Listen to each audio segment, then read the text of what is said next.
हिसार के गुरु जम्बेश्वर विश्वविद्यालय में आज भारतीय जनता पार्टी द्वारा प्रदेश स्तरीय सम्मेलन का आयोजन किया गया, जिसमें 22 जिला के मंडल अध्यक्षों ने भाग लिया। इसी दौरान हरियाणा के मुख्यमंत्री मनोहर लाल, प्रदेश अध्यक्ष ओपी धनखड़ सहित अन्य वरिष्ठ नेताओं ने भाग लिया। इस दौरान ओपी धनखड़ ने पत्रकारों को वार्ता करते हुए बताया कि आगे प्रदेश स्तर पे विधानसभा वाइज तिरंगा यात्रा निकाली जाएगी। इसके लिए 19,000 लगभग से अधिक बूथ बनाए गए हैं और साथ के साथ 3,46,000 पन्ना प्रमुख बनाए गए हैं। उन्होंने हरियाणा में आई बाढ़ को लेकर कहा कि किसानों का नुकसान काफ़ी हुआ है। ऐसे में कुछ तो जो उनको द्वारा किसानों को पैसा रिलीज़ कर दिया गया और आने वाले समय में पैसा रिलीज़ कर दिया जाएगा। उन्होंने कांग्रेस पार्टी को लेकर भी कहा कि कांग्रेस आपस में गुटों में बटी है, तो ऐसे में कांग्रेस आगे आपस में बटी हुई तो ऐसे में कुछ नहीं कर सकती। उन्होंने यह भी दिशा निर्देश कार्यकर्ताओं को दिशा निर्देश दिए है कि आगे सभी मिलजुल कर पार्टी को बढ़ाने के लिए काम करें और जो कल्याणकारी योजना है बीजेपी की, मोदी की सरकार की और खट्टर सरकार की, वो जन जन तक पहुंचाने का काम करें। आज संयोग से 22 जुलाई को 1947 को जो वर्तमान तिरंगा झंडा है, इसके स्वरूप को संविधान सभा ने स्वीकार किया था। तो तिरंगे का पहले अलग अलग रूप थे, अलग अलग तरह से सोचा गया था, लेकिन जो आज वर्तमान में राष्ट्रीय ध्वज है, इसकी स्वीकार्यता संविधान सभा ने 22 जुलाई 1947 को की थी। और हमारे लिए गौरव की बात है कि इसी दिन हम अगस्त माह में, अगस्त के दूसरे सप्ताह में 7 अगस्त से लेकर 15 अगस्त के मध्य तिरंगा यात्राओं की योजना कर रहे हैं। 90 की 90 विधानसभाओं में तिरंगा यात्राएं निकाली जाएंगी।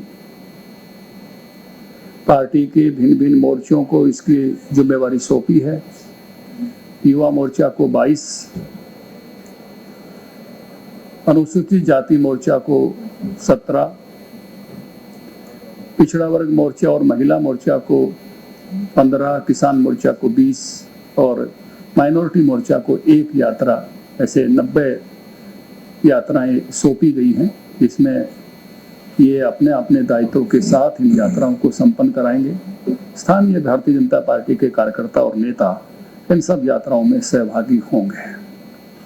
सामान्यतः ये समय देश के उन शहीदों को, उन वीरों को नमन करने का है, उन्होंने देश की आज़ादी के लिए अपना बलिदान दिया, देश की आज़ादी को बनाए रखने के लिए अपना बलिदान दिया, और उनको नमन करते हुए कहीं ना कहीं शहीद स्मारक से या किसी न किसी शहीद स्मारक पर पहुंचते हुए यात्राएं संपन्न होंगे। दूसरा विषय आज की बैठक में हम तय कर रहे हैं कि हमारा एक अभी चला हुआ ही अभियान है जो बीच में है, पन्ना प्रमुख बनाना, यानी उसकी रचना करना और पन्ना प्रमुखों को पार्टी के पोर्टल पर रजिस्टर्ड करना, पंजीकृत करना और पन्ना प्रमुखों के सम्मेलन करना। आज की तारीख तक हमारे 34 पन्ना प्रमुख सम्मेलन हो गए हैं और कल 6 हैं। कल हमारा होडल का पन्ना प्रमुख सम्मेलन है, हथीन का पन्ना प्रमुख सम्मेलन है, पटौदी का पन्ना प्रमुख सम्मेलन है, सांपला का पन्ना प्रमुख सम्मेलन है, महेंद्रगढ़ का पन्ना प्रमुख सम्मेलन है और सोनीपत का पन्ना प्रमुख सम्मेलन है। हमारे मुख्यमंत्री जी कल सोनीपत के पन्ना प्रमुख सम्मेलन में रहने वाले हैं। हमारे प्रभारी विप्लव देव जी महेंद्रगढ़ और सांपला में रहने वाले हैं और होडल, हथीन और पटौदी सम्मेलन में मैं स्वयं रहने वाला हूँ। हमारे कुल पन्ना प्रमुख जो बनने वाले हैं वो अपेक्षित संख्या 3,46,000 है। मुझे ये बताते हुए खुशी है कि आज हमारे पन्ना प्रमुख 2,01,576 पंजीकृत हो गए हैं। हम तेजी से ये काम कर रहे हैं और अगस्त के अंत तक हम इस काम को पूरा करने का लक्ष्य लेकर चले हुए हैं कि हमारी 90 की 90 विधानसभाओं के पन्ना प्रमुख पंजीकृत हों, और उनकी रचना हो, पंजीकृत हों और उनके सम्मेलन हों। इस संगठनात्मक काम को एक गति देने के लिए भी आज की बैठक का हम जो इस गतिविधि को जहाँ कम है वहाँ कैसे तेजी के साथ आगे बढ़े, इसकी योजना रचना आज की बैठक में हो रही है। तो समीक्षा भी हो रही है और आगे तेजी से काम किया जाए, इसके लिए भी प्रेरित करने का काम, जहाँ कम वहाँ हम। इसी कैंपेन को और गति देने के लिए हमने एक बड़ा कैंपेन ले रहे हैं। हम अगस्त के चौथे सप्ताह में, तीसरे चौथे के बीच में 19-20 अगस्त से एक 7 दिन के लिए हम लगभग 4000 से अधिक अल्पकालीन फुल टाइमर, थोड़ा 1 सप्ताह का समय का दान देने वाले कार्यकर्ता वो निकालेंगे और ये हर 5 बूथ पर 6 दिन का समय देंगे। 1 दिन इनकी ट्रेनिंग होगी, अपनी अपनी लोकसभा में रहेंगे लेकिन अपने ज़िले में नहीं रहेंगे। ऐसा एक बड़ा कैंपेन जो है वो 4000 का अलग से लेकर चले हैं। देखते हैं सफलता का हमारा रेशियो क्या रहता है। इतना बड़ा अभियान इससे पहले हमने लिया नहीं है, लेकिन एक पूरे जोश के साथ पार्टी एक बड़ा कैंपेन ऐसा ले रही है कि लगभग हर शक्ति केंद्र तक हम एक अल्पकालीन 1 सप्ताह का समय का दान देने वाला कार्यकर्ता भेजें और 1 सप्ताह वो उस क्षेत्र में लगा कर आए, पार्टी की गतिविधियों को मजबूत करें। पार्टी का जो कैंपेन चला हुआ है अभी तक, जो पन्ना प्रमुख का है, बूथ सशक्तिकरण का है, पार्टी के लाभार्थियों, जो सरकार के लाभार्थी हैं उनको संपर्क करने का है, पन्ना प्रमुखों को संपर्क करने का है, जहाँ नहीं बने हैं वहाँ बनाने का है। इस काम के लिए एक बड़ा कैंपेन जो है वो अल्पकालीन विस्तारक, हम इसको थोड़ा समय का 1 सप्ताह का समय का दान करने वाले कार्यकर्ताओं की एक सूची बन रही है और उनके समय का दान लेंगे, उनको अपनी ही लोकसभा क्षेत्र में, लेकिन अपने ज़िले से दूसरे ज़िले में उनके समय का दान लेंगे। मान लो हिसार भी है तो हिसार में 1 सीट भिवानी की भी है, हिसार में 1 सीट जो है वो जींद की भी है, तो उस नाते से अपनी विधानसभा से दूसरी विधानसभा या दूसरे ज़िले में भेजने का प्रयास करेंगे। तो ऐसा एक बड़ा कैंपेन जो है वो लेने जा रहे हैं। इसी के साथ साथ हमारा एक लाभार्थी संपर्क का बड़ा कैंपेन 30 जुलाई को प्रधानमंत्री जी की मन की बात है। मन की बात सुनने के तुरंत बाद हम लगभग 10 लाभार्थियों को हर बूथ पर संपर्क करेंगे। इस बार का जो लक्ष्य हमने रखा है वो चिरायु कार्ड जिनको मिला है उनको संपर्क करने का लक्ष्य रखा। तो ऐसे चिरायु कार्ड के लाभार्थियों को संपर्क करेंगे। 2 लाख लाभार्थियों को संपर्क करने का टारगेट ये हमें दे रहे हैं। हर मन की बात के कार्यक्रम के बाद हर महीने ऐसे 2 लाख लाभार्थियों को संपर्क करते हुए इस तरह से हम आगे बढ़ेंगे। जो कुछ कार्यक्रम हमारे हुए जून सप्ताह में, प्रधानमंत्री जी के 9 साल का जो समय था उसके होने के, लेकिन कुछ कार्यक्रम उसमें इतने ओवरलैप्ड कार्यक्रम थे, हमारे कुछ कार्यक्रम रह गए। जैसे हर जिले में प्रबुद्ध सम्मेलन होना था, हर जिले में लाभार्थी सम्मेलन होना था, हर जगह पुराने कार्यकर्ताओं के साथ मीटिंग होनी थी, हर विधानसभा में एक टिफिन बैठक होनी थी। ऐसे उसका भी एक जो बचे हुए जितने भी काम है हम कर पाए, बहुत अच्छा कर पाए। हमने 18 जून से लेकर 30 जून के बीच में 9 रैलियां की। फिर पार्टी के लिए ऐतिहासिक था ये, इतने कम समय में इतनी रैलियां हमारी पार्टी ने पहले कभी नहीं की थी। बाकी पार्टियां भी नहीं कर पाती हैं। हमने एक ही दिन में 3 रैलियां की, फरीदाबाद, गुड़गांव और रोहतक। उस दिन हमारे 2 पन्ना प्रमुख भी थे, एक उकलाना में था और एक पंचकुला में। तो इसलिए पार्टी उस नाते से एक बहुत ज़्यादा एक्टिविटी उस समय, बहुत मजबूत एक्टिविटी कर पाए, लेकिन उसके साथ साथ कुछ एक्टिविटी जो बीच में छूटी हैं उनको पूरा करने का भी टारगेट यहाँ से कार्यकर्ताओं को देकर भेज रहे हैं। तो एक बड़ा कैंपेन आने वाले महीने में तिरंगा यात्रा के रूप में, अल्पकालीन विस्तारक के रूप में। इसी समय एक दिन और ऐसा आता है कि 14 अगस्त को हम विभाजन की विभीषिका के रूप में, क्योंकि 10 लाख लोग जो है उसमें मारे गए थे और लगभग 2 करोड़ की आबादी उस समय विस्थापित हुई थी, यहाँ से वहाँ गई थी। तो वो एक बड़ा दर्द का विषय है। कहते हैं कि जो देश अपने ऐसे बुरे दिनों को भूल जाता है तो बुरे दिन फिर से आ जाते हैं, इसलिए लोग अपने बुरे दिनों को याद रखते हैं। इजराइल में तो इस विषय को लेकर उन्होंने एक म्यूजियम बनाया हुआ है, याद-ए-वसम, हॉलोकास्ट म्यूजियम। और कहते हैं कि हमारे जो बुरे दिन थे सेकेंड वर्ल्ड वार के समय में, जो 60 लाख यहूदी मारे गए थे, हम उसको भूलने नहीं देंगे। मैंने 2 बार वो हॉलोकॉस्ट म्यूजियम देखा है जिंदगी में, फिर मौका मिला तो फिर देखूंगा। वो बहुत प्रेरणादायी है, बहुत ही प्रेरणादायी है। इसी में से नया इजराइल खड़ा हुआ है। तो ऐसे जो कष्ट के समय कोई भी रहे हैं तो उसको याद करते हुए, तो उसके लिए भी हमने 14 अगस्त को हर जिले में कार्यक्रम करने का तय किया है। तो ऐसे कुछ कार्यक्रम तय किए हैं। माननीय मुख्यमंत्री जी का भी उद्बोधन आज की बैठक में शाम के समय होने वाला है। हमारे प्रभारी जी आने वाले थे, लेकिन कुछ निजी कारणों से उनका कार्यक्रम स्थगित हुआ है। सुबह उन्होंने बताया कि मैं आज नहीं रह पाऊंगा, कल के कार्यक्रम में रहूंगा।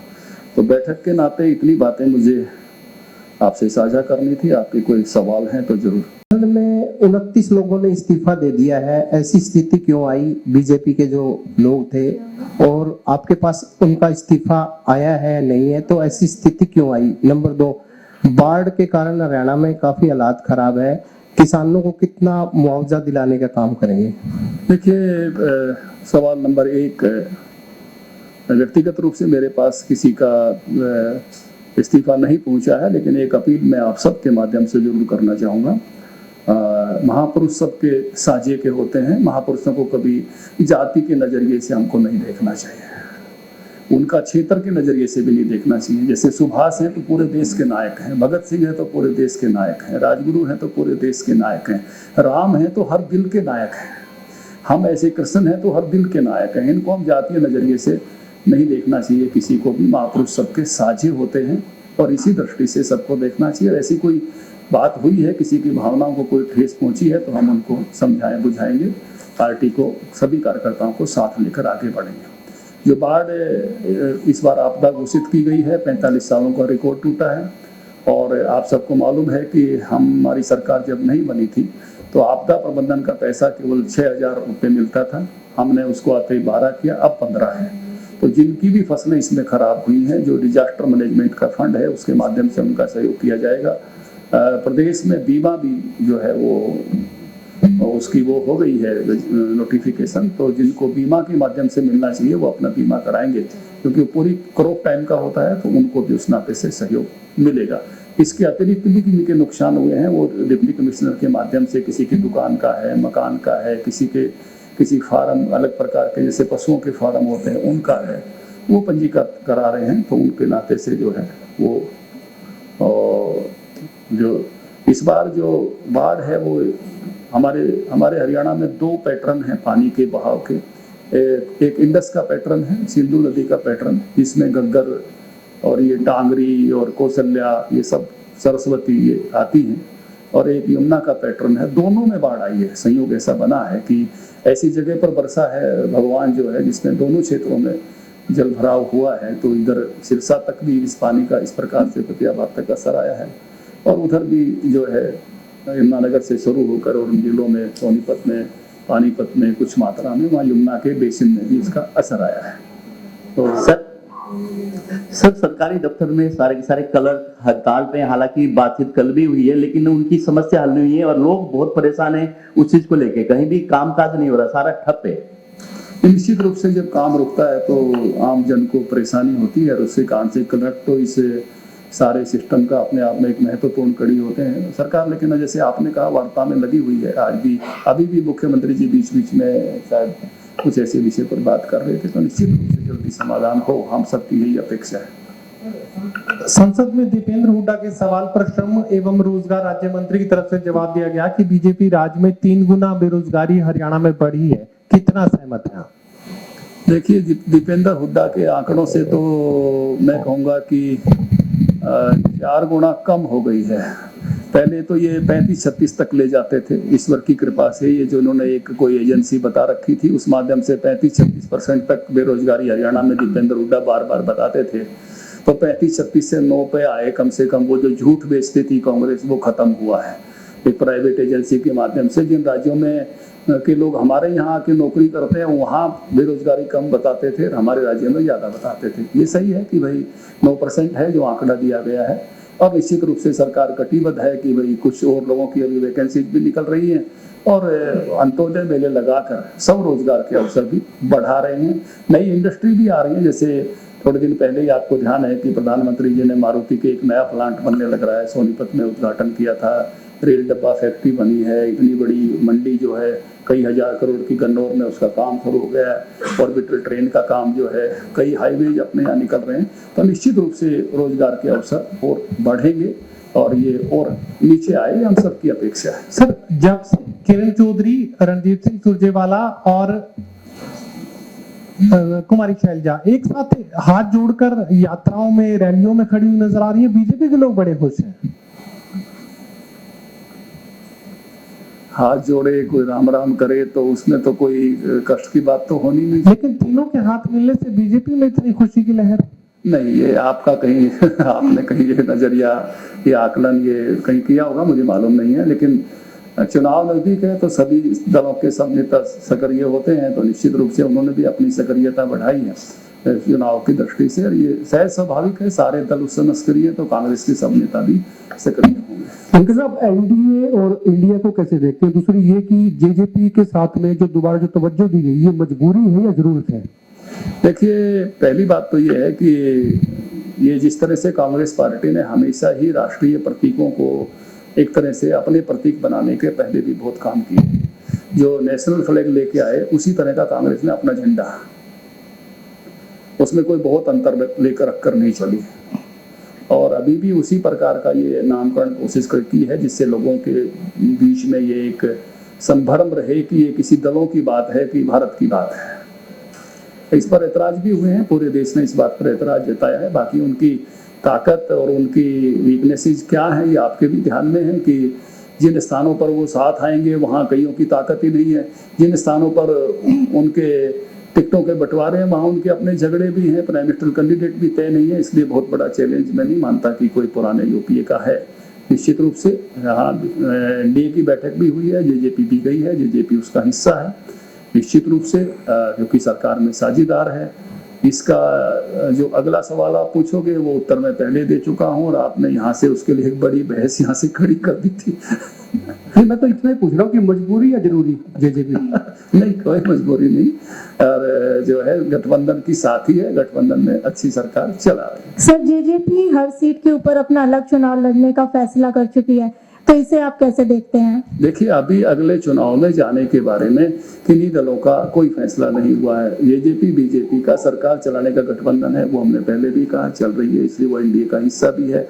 अगला निर्णय होगा तो आपसे साझा करेंगे। सर, तलवंडी गांव के लोग बहुत दिन से धरने पे हैं, और दूसरा एयरपोर्ट को लेके भी लोगों के मन में संशय बना हुआ है, इस बारे में क्या कहेंगे? देखिए, मुझे तो जो जानकारी है वो एयरपोर्ट के बारे में तो एक अच्छी जानकारियां बार बार आती हैं कि अच्छे लेवल का एयरपोर्ट बन रहा है, डेवलप हो रहा है। जिनको जानकारी है वो ज़्यादा बताएंगे। तलवंडी का मुझे लगता है वो जो गांव के रास्ते वाला विषय है, जो मुझे उसकी भी डिटेल जाने, कैप्टन साहब को जानकारी है तो इन्होंने बता देना चाहिए डिटेल। सर, किसान लगातार धरने पर हैं, और जैसे हिसार के मिनी सेक्रेटरी बात करें तो यहाँ भी धरना दे रहे हैं, काफी संख्या में किसान हैं। क्या किसान को सरकार मना नहीं पा रही? उनका जो मांग है वो मानने में क्या देरी है? क्या कारण है ऐसे कि किसान की तरफ गौर नहीं किया जा रहा मुआवजे को लेकर? कौन से मुआवजे के लिए बैठे हुए? मेरी डिटेल जानकारी अगर आपके है तो आप सवाल में 2022 फसलों के मुआवजे के लिए बीमा का है या बीमा सर, बीमा पॉलिसी करवाई थी उन्होंने, रिलायंस से रिवर्ट कर दी गई है, उनको क्लेम नहीं कर रहा है। अच्छा, तो निश्चित रूप से जो भी उनका क्लेम बनता है वो मिलना चाहिए। मैं भी जो है कृषि मंत्री रहा हूँ, बीच बीच में जब जरूरत पड़ी, पहले भी मेरे समय में भी ऐसे कुछ मुआवजे रुके थे तो हमने केंद्र में बात करके निकलवाए थे। मुझे लगता है कि जरूर सरकार और दलाल साहब इसमें लगे होंगे, तो मुझे भी जरूरत पड़ेगी तो मैं भी सहयोग करूंगा कि जो उनका कंपनसेशन बनता है वो मिले। सर, हरियाणा में मंत्रिमंडल में कोई बदलाव का है सर? नहीं, अभी कोई बदलाव नहीं। ठीक। एक चंडीगढ़ को लेकर के बीजेपी के पंजाब के अध्यक्ष जो उनकी स्टेटमेंट आई है कि इस तरह से पंजाब का अर्थ है, हरियाणा का कुछ। देखिए, चंडीगढ़ केंद्र शासित प्रदेश है और विधिवत रूप से हरियाणा ने वहाँ अपने एक नए विधानसभा भवन के लिए विधिवत रूप से अपनी एक एप्लीकेशन लगाई है, और उस एप्लीकेशन की सहमति की तरफ बढ़ रही है। और उसके बदले में उन्होंने जमीन भी मांगी है, तो जितनी जमीन चंडीगढ़ देंगे उतनी ही जमीन हरियाणा उनको देने वाला है। तो इसलिए कोई जमीन कम होने की वहाँ का वो विषय भी नहीं है, बदले में वो जमीन हम देंगे। वो आप सबको मालूम है, ये विधानसभा भवन जो अभी वर्तमान है ये बहुत छोटा है, पत्रकारों को भी उतनी जगह नहीं मिलती है, बहुत सारे जो वरिष्ठ नेताओं के कमरे वहाँ होने चाहिए उनको वो जगह नहीं मिलती है, बहुत संकरी जगह में काम चलाते हैं। फिर अगला जो 2029 में जो विस्तार होने वाला है लोकसभा विधानसभाओं का, जिसकी चर्चा बार बार आती है, तो उस नाते से एक बड़ी विधानसभा की आवश्यकता है जो हरियाणा के लिए आवश्यक है, और उस नाते से हरियाणा के स्पीकर और मुख्यमंत्री जी इस काम में लगे हैं। मुझे लगता है कि सहमति मिलेगी, हम आगे बढ़ेंगे। प्रवीण कुमार, हिसार।